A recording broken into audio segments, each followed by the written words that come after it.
It's my pleasure to welcome all of you here on behalf of EUNIC London to the next Science Café. My name is Přemysl Pela. I'm the director of the Czech Center in London. So as a brief introduction, the EUNIC is an association of the European Culture Institutes and Embassies in the UK with the main aim to promote European culture and foster mutual collaboration with UK partners. Recently, EUNIC and its members have also expanded their programs into science and innovation, addressing topics of advanced technology, in particular the artificial intelligence. As this is already our fourth edition of Science Café, we have covered topics of AI and ethical dimensions, impact on arts, and the future of mobility. So today, we have quite actual topic of cyber and personal security. So there is no surprise that during the pandemic, the usage of digital devices has increased exponentially, which in many cases also led to imminent threat to our own personal cybersecurity. So it's no secret that as many of us relinquish our digital privacy to social media companies, they do know us much better than even our close acquaintances or parents. So the questions are, is this an inevitable future? What are the alternatives and best approaches to reap benefits of digital world and not become vulnerable to personal security risks? So these and other questions will be addressed and explored this evening. So I'm very pleased that we will do so with such a representative international panel of speakers from various professional backgrounds, from university experts to practitioners from the United Kingdom, Spain, Estonia, and the Czech Republic. So with that, I'm delighted to introduce the chair of the panel, distinguished expert in the field of AI, Joanna Bryson, who is currently Professor of Ethics and Technology at the Hertie School of Governance in Berlin. Joanna has also a prolific track record on advising governments as well as corporations on AI policy. So before I turn the floor to Joanna, I would like to thank our partners, namely the Estonian and the Spanish Embassy, Cervantes Institute, and certainly the Czech Center in London. So without any further ado, Joanna, the floor is yours, and I wish you to have an enjoyable and intellectually stimulating discussion. Thank you. Well, thank you very much for having me here. I really appreciate it.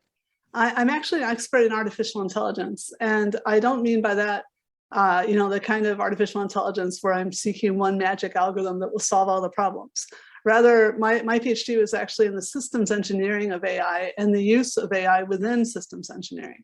So I'm actually kind of unusual within artificial intelligence in that I get asked to do these cybersecurity things quite often because I've noticed that it matters. I've noticed that AI is a digital artifact and that you can't talk about trusting AI or in any way utilizing it if you don't have cybersecurity covered. I really appreciate that EUNIC has asked me to chair rather than actually talk about cybersecurity because I'm not the expert. So I am going to turn immediately with only that short introduction to our first speaker. So Karoliina Ainge is an independent diplomat, cybersecurity and technology lead. And she explores diplomatic processes in cyberspace and technology issues. She's a former head of Estonian cybersecurity policy, which is so impressive. And she worked in the government CIO's office, where she coordinated activities under the national cyber strategy and participated in the launch of numerous e-government initiatives, including data embassies and e-residency. She concentrated on ensuring that the e-government innovations are respectful of cybersecurity concerns without compromising the digital rights of users. So with that, Karoliina, can I ask you to take the floor and tell us something about the role of government? Sure, thank you, Joanna. And firstly, I'd like to thank the Estonian Embassy in London for the invite and congratulate the Czech Center for this excellent series of events. And as you have rightly identified, AI will have an effect on every aspect of our lives, from security to the arts, from how we interact with the world to how governments work.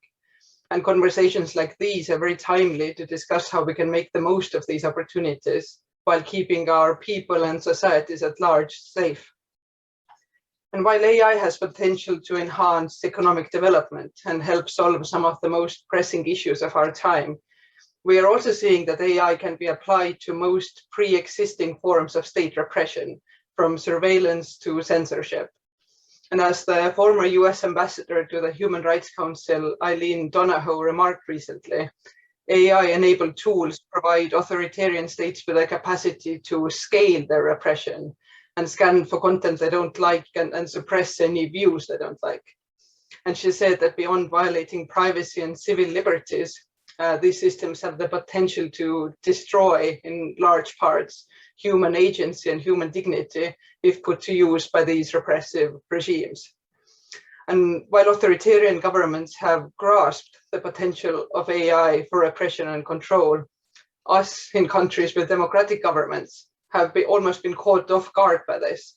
And we don't have a compelling alternative vision of a digital society that reflects our shared democratic values, but still manages to take advantage of the promise of further digital development. But let's focus in on today's theme of AI and cybersecurity. And as Joanna said, my work revolves around governments. I led Estonia's cybersecurity strategy, and I'm now working in the international system to look at the future of cyberspace. And governments, especially for us in Europe, will play two equally important roles, one of the regulator and one of the enabler.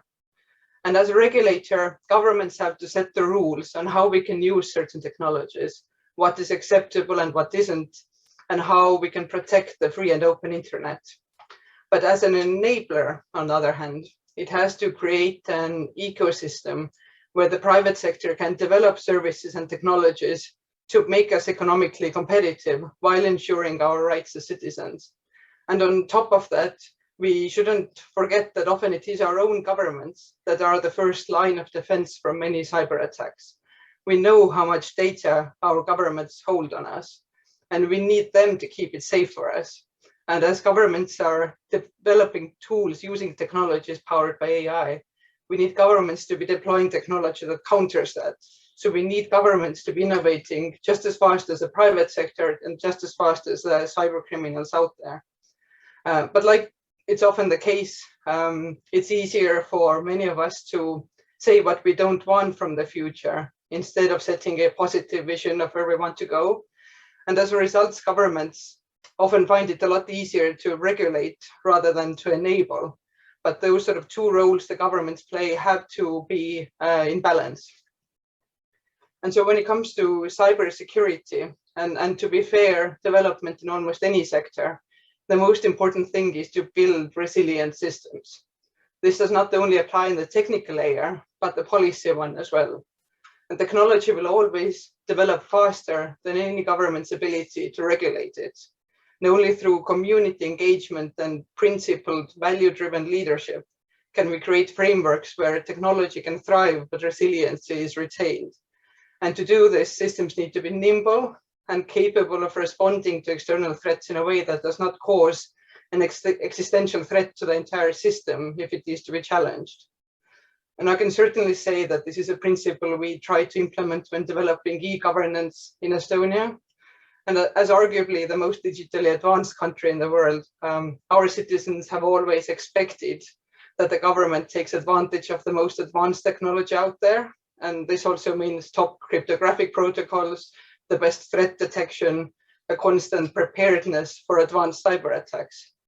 But I would argue here that Estonia's success in the digital realm hasn't actually come from the technology we have used, but precisely from these regulative frameworks that allow for a certain resiliency and flexibility, as well as experimentation with new technologies. And we have been capable to pull back on certain things when we see they don't work, and at the same time deploy technologies to see if we can use them to enhance governance for our people. And I think this is where we have to focus on when looking at the future, where powered by AI, technology is moving so much faster than policymakers can contend with, that we have to allow for flexibility and experimentation, but build it on a framework of strong values and principles. And only like that can we safely deploy AI systems that are still economically competitive. Thank you, I'll stop here. Fantastic, thank you so much, and thank you for keeping to time. That was great. Okay, so fantastic. So the second speaker, I got everybody's name right in practice. I want to make sure I do it on the actual thing. Louise Espinosa-Anke is actually a lecturer, which if you're not fluent in British English means an assistant professor at the University of Cardiff, where he's in the informatics and computer science department. And he has actually also had, this is again a great honor if you're not fluent in American English, he's a sorry, what is it called? I'm sorry, Fulbright. Yes, both Fulbright and Erasmus Mundus. Fantastic. He's been very successful with fundraising. He works for corporations as well as in research. He's a very accomplished publisher. And his focus, though, is mostly on natural language processing, computational semantics, and meaning representation. So I'm looking forward to hearing what his pitch is here to us in cybersecurity. Thanks, Joanna. Thanks everybody for having me, and well, let me join my colleagues to to thank the organizing institutions, the Embassy of Spain and the Embassy of Estonia in London, and well, the few points I have thought about raising today, right in this panel. As Joanna mentioned, right, my profile is mostly on the application of AI to a very particular domain, which is natural language processing, which is the branch of AI that deals with human language. Applications such as machine translation systems, search engines, recommendation systems, or news aggregators, all of them are built on top of NLP technologies. And I am exposed regularly to these types of technologies. And as we go on in our work towards making intelligent systems to match as much as possible the capabilities of humans, then we start encountering issues and aspects that we have to reflect on from the cyber and from the mostly personal security concerns, and I will specifically focus on one item for discussion, which is information, access to information, quality of information, and what role does AI play in this. Again, you will hear this from the point of view of someone dealing with text data, from building computational systems that deal with text data. So I thought about breaking it down in two assets or two areas where AI protects us for information access, and two areas where AI can actually constitute a threat in the sense of in the area or in the realm of accessing relevant information, accessing timely information, etc. So a couple of things about where AI can play a threatening role in, a protective role in information access. Obviously, as we know, our online activity our online activity is very different from our physical activity, and part of it is because we are exposed to a lot of information, much of which is not necessarily relevant for our call them success criteria, right? So those metrics that we have inside in our own mechanisms to decide whether what we want to read, whether what we want to access, or the people we want to interact with, whether this, that's something that's relevant for us at that particular point in time. So of course, AI can play a very important role here.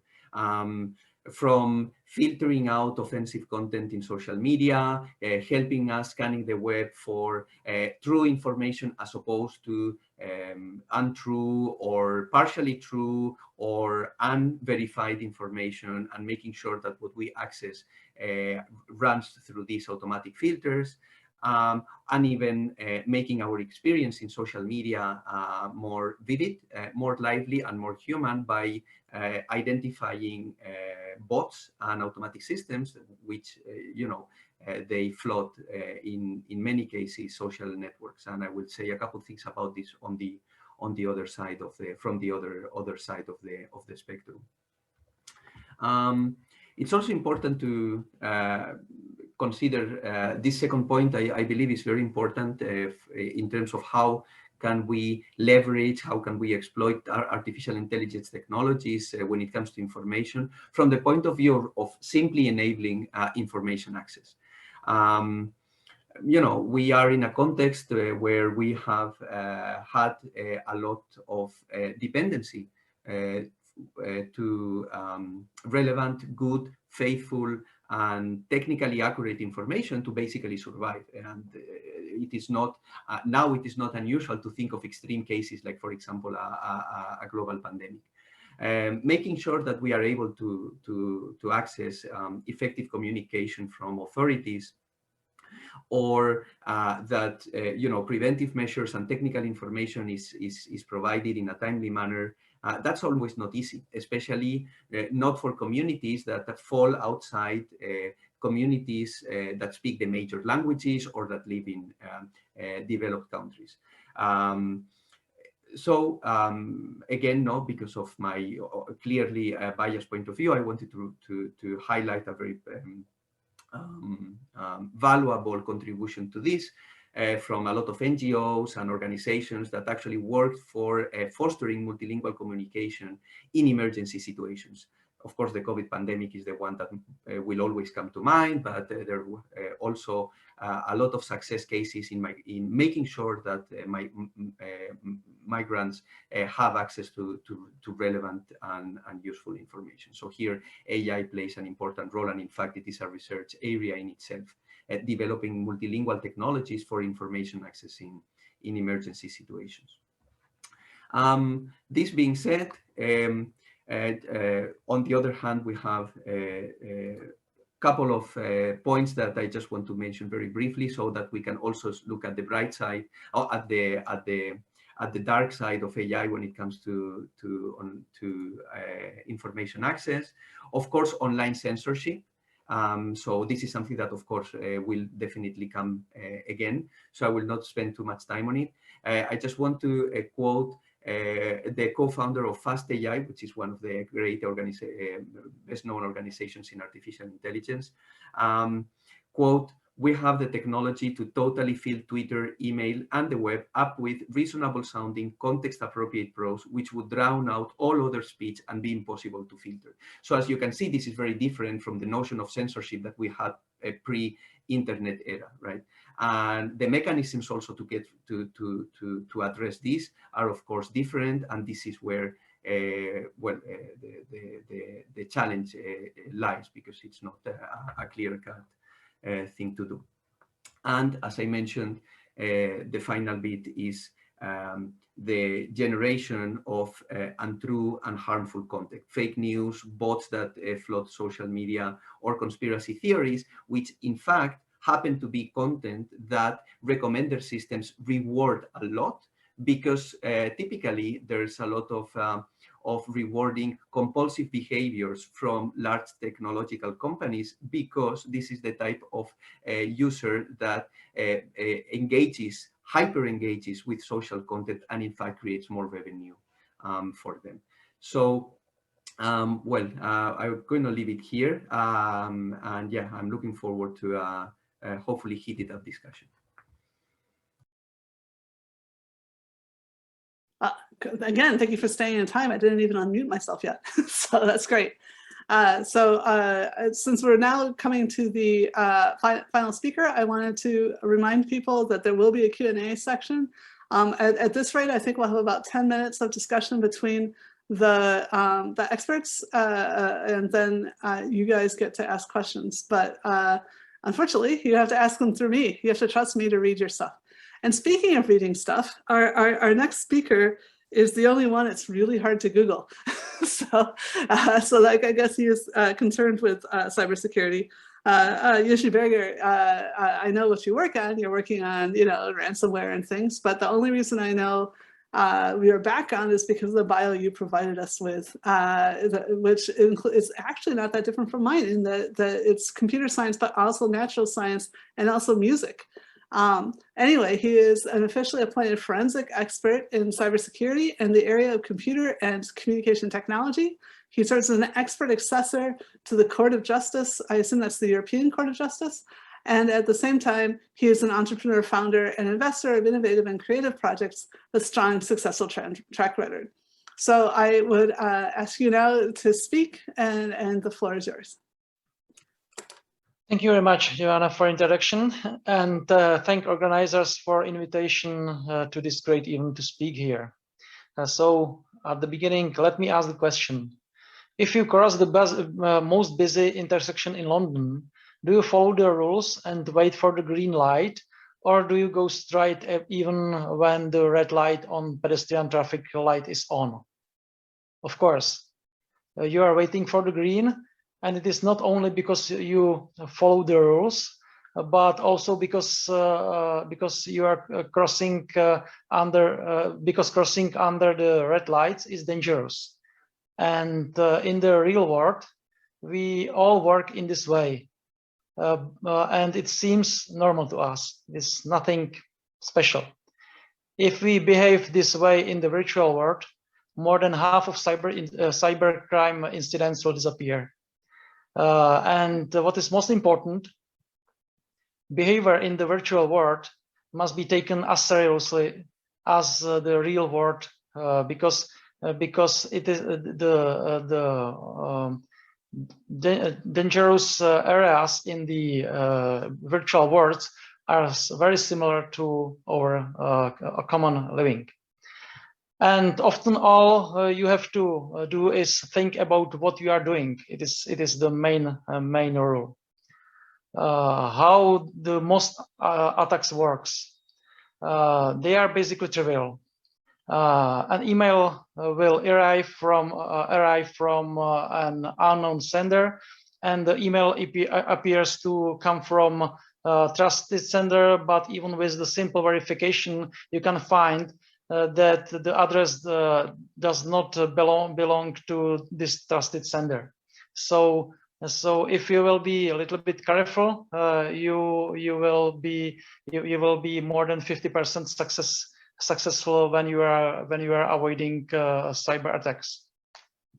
And in most cases, they demand you to pay a debt or overdue invoice, but you have nothing to do with the company, or you have to enter your login details somewhere, and the page that opens has a completely different address in the address bar. It just looks similar, but it looks this very silly. But believe me, in most cases, most cybercrime is made on these simple principles.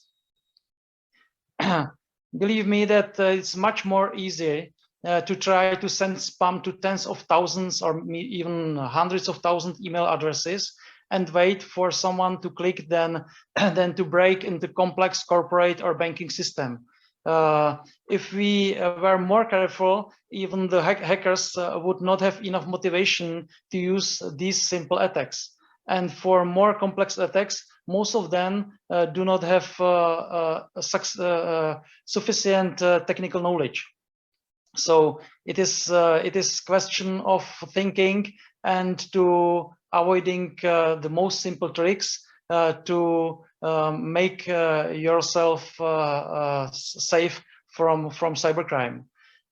Basically, it is just a matter of supply and demand. As long as users mindlessly click on the relatively stupid tricks, these tricks will come to your email inboxes. If the hackers stop being successful, they won't burn more energy to send more because it won't pay off. It is mainly about common sense and thinking about what I'm clicking on. So any comments or questions are welcome, and there will be open question part of panel. And now I would like to switch to practical issue which I was helping with, and it was a ransomware attack. In practice, I dealt with several incidents where servers or computers in companies were infected with ransomware, and one of them I will describe in a little bit anonymized detail. Imagine a company that manages servers and computers for more than 20 other companies. It is common in current life, and the administrator from this company is so convenient that he secures the passwords for the remote access to the servers of another 20 companies with the same password that he uses for his computer. This violates all security rules, yes, but it just happened. It's daily, almost daily happens. So ransomware got into this administrator's computer and immediately looked for ways to continue connecting. After a while, all 20 servers he managed were fully encrypted, and each with different encryption key. It was quite easy, quite simple. And on his screen was a request to send 3 Bitcoins to the crypto wallet for each server. Can you imagine how big amount of money it was?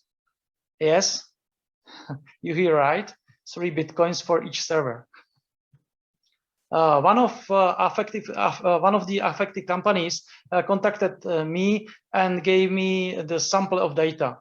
Since we had information that the encryption was very fast, we deducted that symmetric cipher was used because the use of asymmetric ciphers is very computationally and time-consuming. So we were a little lucky at the beginning.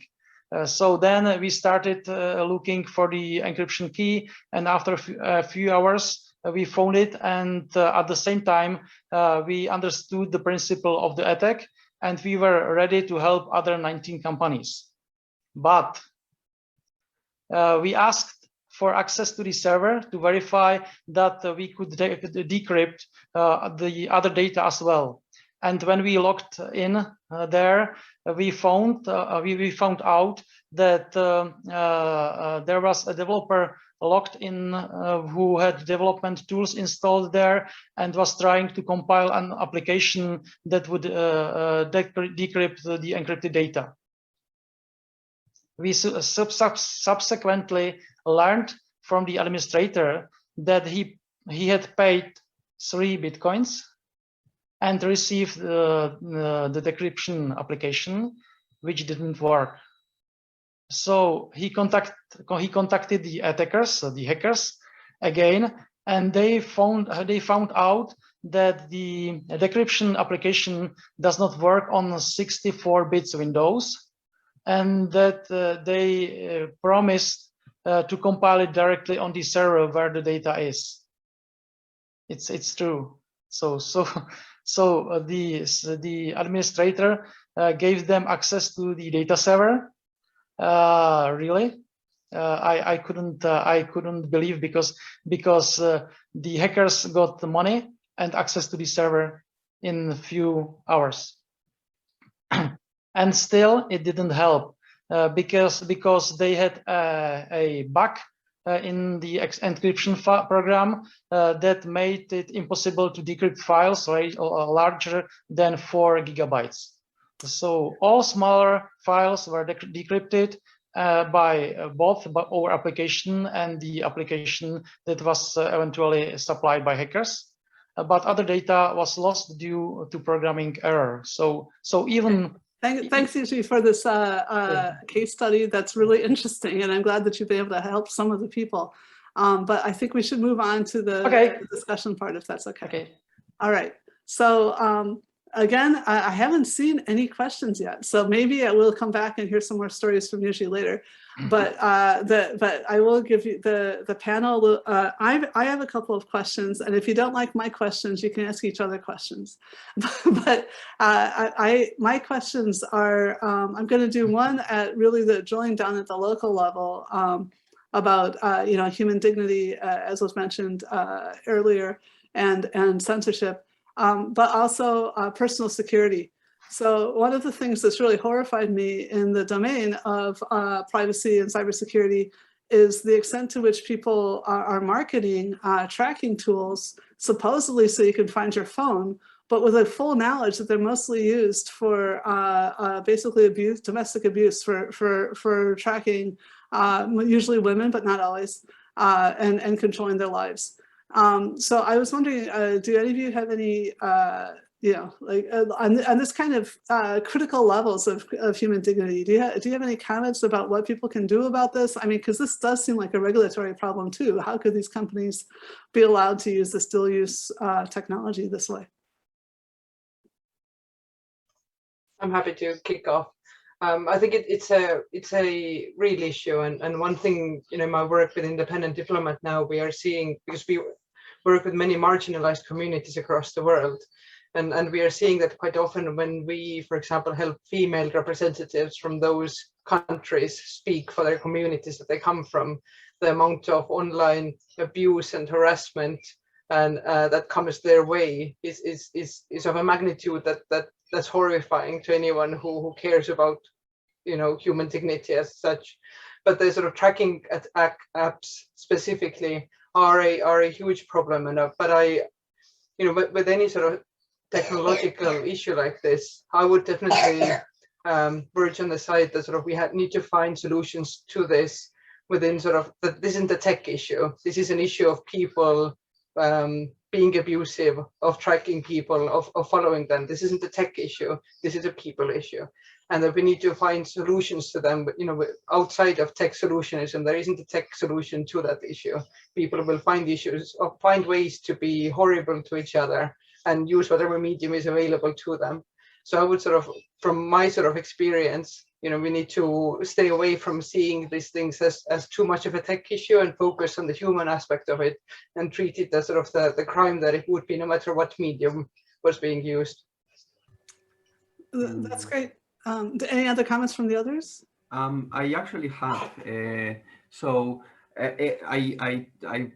Well, first of all, totally agree with Karoliina. In the sense that it's probably a good idea to not look at this, or at least only from the point of view of this is a tech problem, but rather it's you know, it's a phenomenon that's almost unfortunately tied to human nature, in the sense that dual use of newly developed technologies and inventions is something that has been around forever.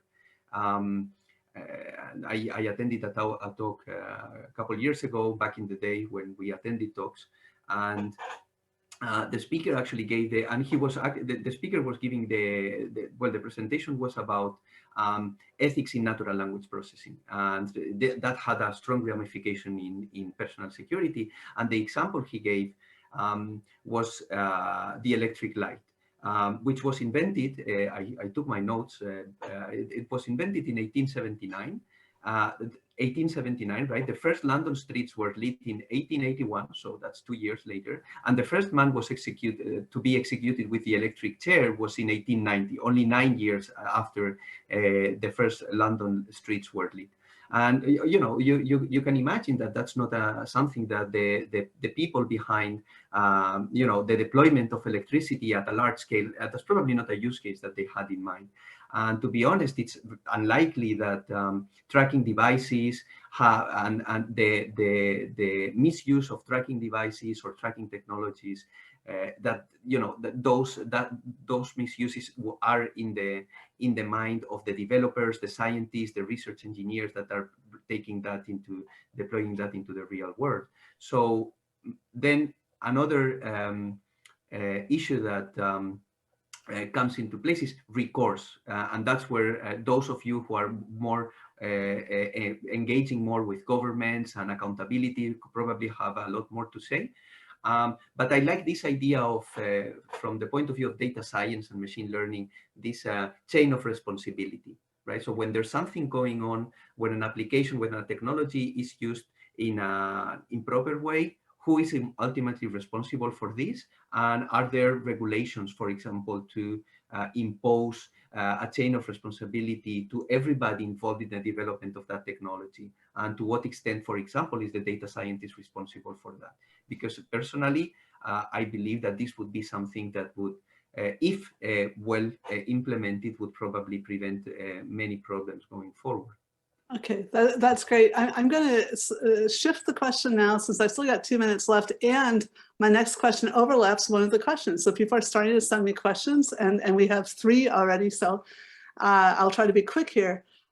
So I was kind of setting you guys up a little bit, because this is one of the things that the social credit system is supposed to be watching out for. So when you have this very strongly surveilled state, then you can catch these kinds of social problems. Now we know that China also deploys the social credit system in ways that aren't part of the law to do repression. But is there a point where you would you think, well, hey, we could live in a better world? As many Chinese people think that they do, they live in a safer world as a consequence of their surveillance. Not all, incidentally. I know a lot of Chinese people hate global surveillance, so I'm just saying. I think that I would try a very short note. I think that first of all, we must choose between the right balance, between safety and the comfort. It is the main issue, because more comfort means less safety. And of course, under different regulations, we can regulate this area, but it is personal choice of each person. If you want to be more secured and you will not use comfortable applications, or if you want to use whole comfort of all infrastructure, but your safety can be a little bit lower. Okay, that's great. So I'm going to read all of the questions I've got so far, because we're right at the 20-minute, and I want you guys to couple together and choose which one you most want to answer. Okay, so one is, who do the experts think is ultimately responsible for individual safety in the cyberspace? Law, politicians, individuals, local community, presumably some mix of those, as we've just been talking about.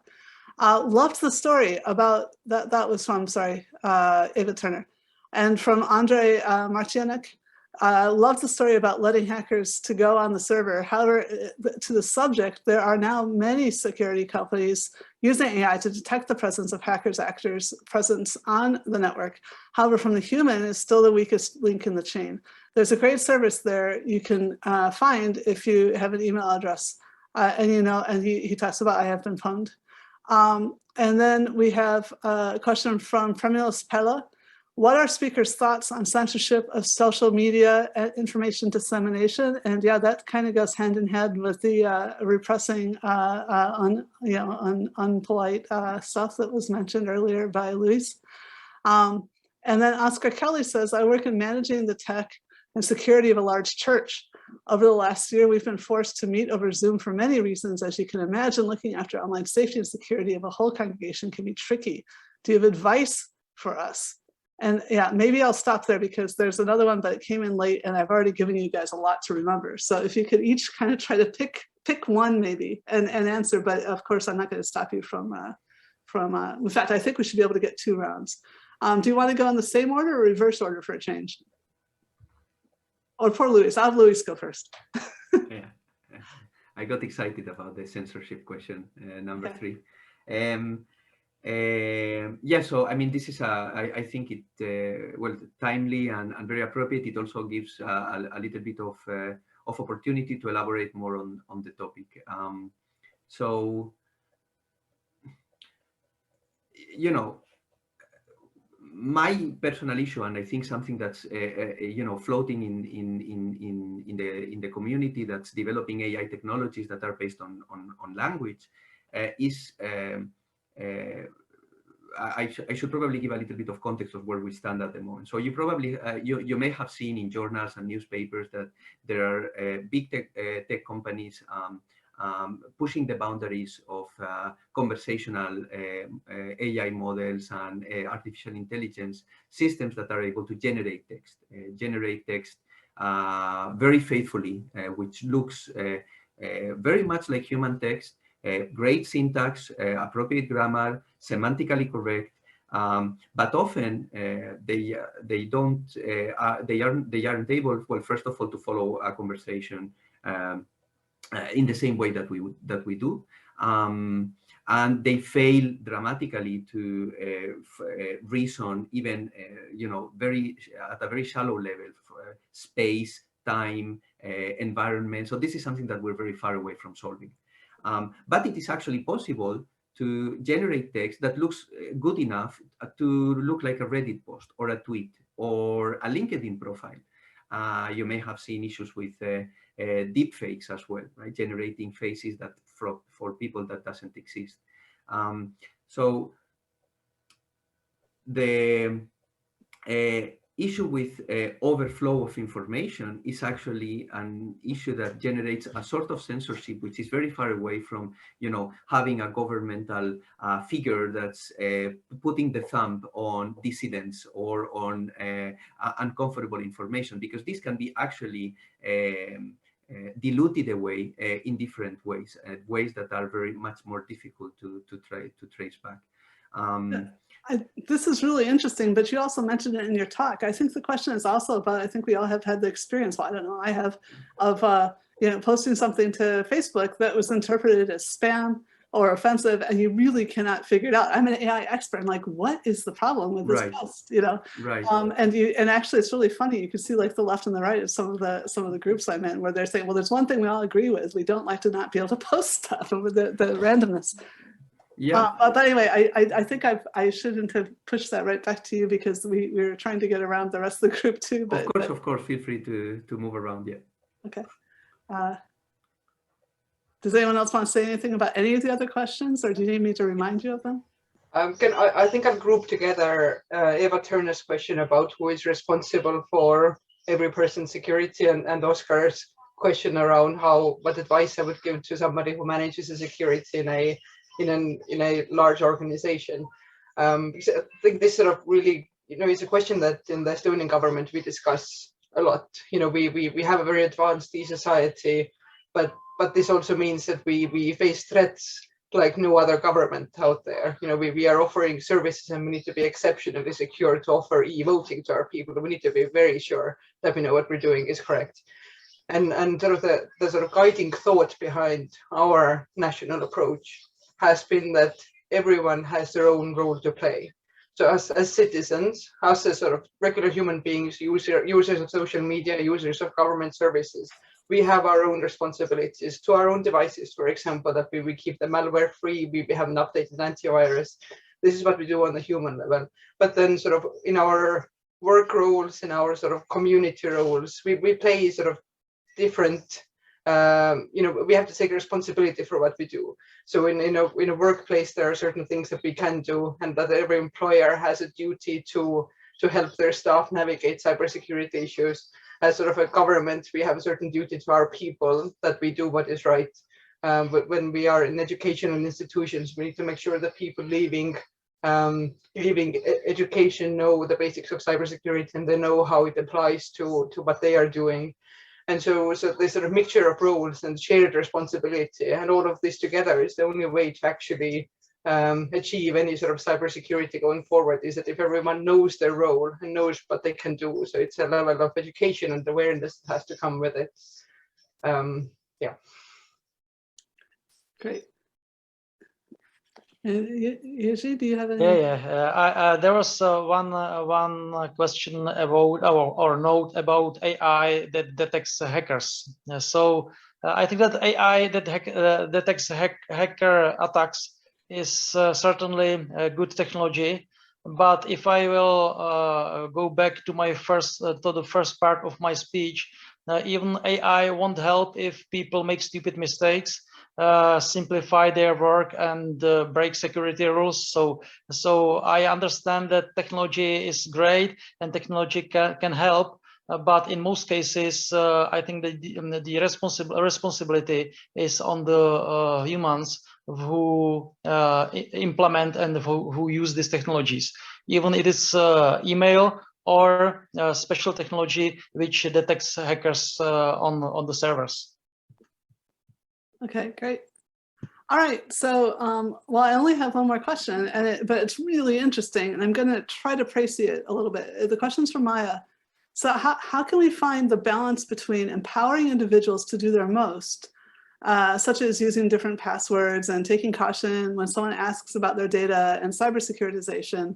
And then she's referencing now the Copenhagen school of thought, the theory of painting an existential threat and then offering solutions, which has been found to alienate and take away agency. So basically the problem here is, you know, I don't know, that portraying the world as it is might reduce people's willingness to you know, to eliminate their freedom of thought and their willingness to create and to take risks. So as in the cyber world is full of threats painted too great to deal with by regular Joes, and instead in the playground for experts, governmental regulation, and big tech. So how do we motivate people less digitally savvy to get into it and take charge?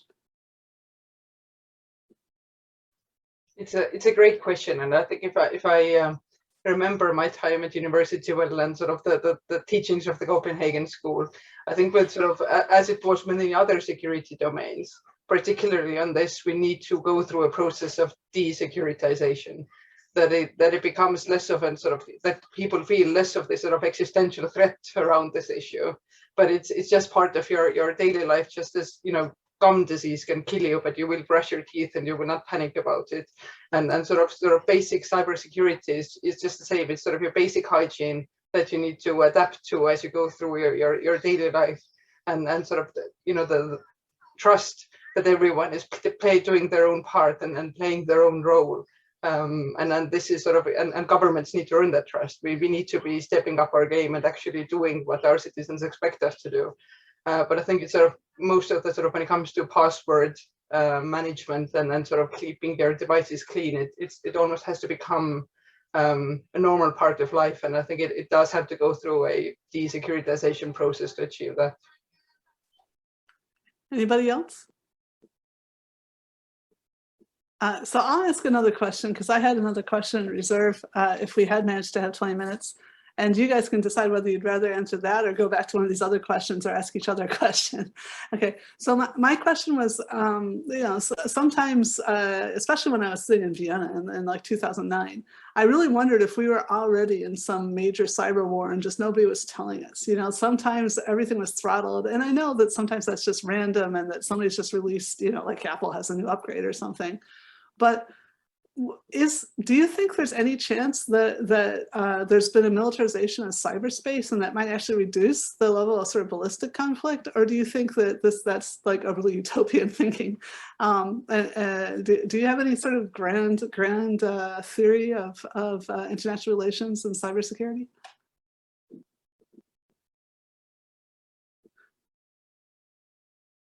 I think it was most focused to me. I think that the problem of current world is not only cybersecurity, but the complexity of technology, because the current world came with big demand for IT educated people. And there is you can't change it within one generation to have to multiply number of well-educated IT people, IT guys. So until the demand of IT staff will not be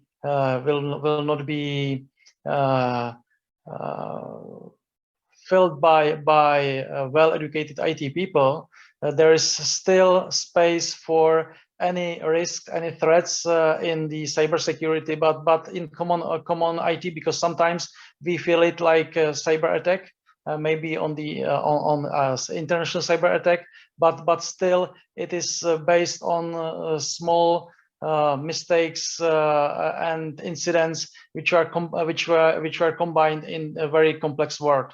So from my perspective, in case that people will decide to use less technology, even I am an IT guy, the risk of cybersecurity or cyber wars or international cyber attacks and so on will be much lower than in case that we will multiply number of technologies and applications we are using, and we will not have equal staff who will care about it. Does it answer partially your question? That was a good answer. I also have a question from one of the panelists. You guys ask each other your questions, please. So I have a question for Louise. It was an issue we were tackling when I was in government.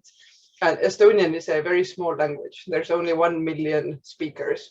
And we are faced with the issue that we know very well that going forward, language technology and sort of the fact that computers should recognize different languages becomes more and more important. But there is no or very little private sector incentive to develop this technology for 1 million speakers. So what can the Estonian government do to keep our language alive in sort of the age of the computer? That's a great question, and I think this is a question that, of course, is probably in the heads of many speakers of what we call under-resourced languages. So one relatively simple answer would be to encourage governments to educate linguistically the population of the country and see if it's possible to for people to engage more in the development of linguistic resources. I can give you, for example, the case of Wikipedia. As you know, Wikipedia has versions in many different languages, and we can check the ratio of activity of Wikipedia per language by a number of speakers of that language. And if you look at that ranking, actually it turns out that the Catalan Wikipedia is in top 3 in the world. Of course, this shows that there's a lot of awareness by the Catalan people of the importance of the language. Of course, there are political issues that come into play, but the bottom line is that in general, the Catalan speaker is on average more engaged to keep the Wikipedia in Catalan updated, to write good quality content. And this also has an effect on the development of language technologies for the Catalan language, because those models.ai systems are trained, for example, on web text, which includes Wikipedia. So a good Wikipedia will always benefit the development of the technologies. And you can take this example and extrapolate to many other use cases. That's great. I note that we have 5 minutes left. And so I actually think I should ask our host, is there time for like a final statement by each of the panelists, or do you want to sort of take over and say something to our audience?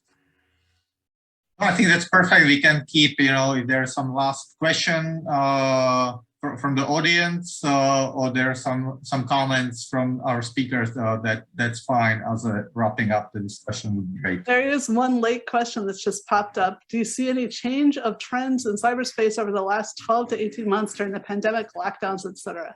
So I give you each the choice. You have like a minute each. You can answer that question or say something else. Go ahead. And I think this time it's usually first to go first. Yeah, I think that of course there was a big change because many people start to use more technologies, and of course there was many new users who didn't use it before. So it was always a great space for any attacks or any threats made on the internet. So of course, everybody, if you have less experienced users, you have big chance to catch them or to get some kind of attack to them.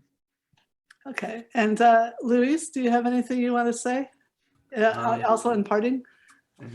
Thanks. Well, on this, just a comment that it seems that people today are scrutinizing much more the quality of the information they access than we used to some time ago, which I think is good. And it's also a reflection of the fact that there's a lot of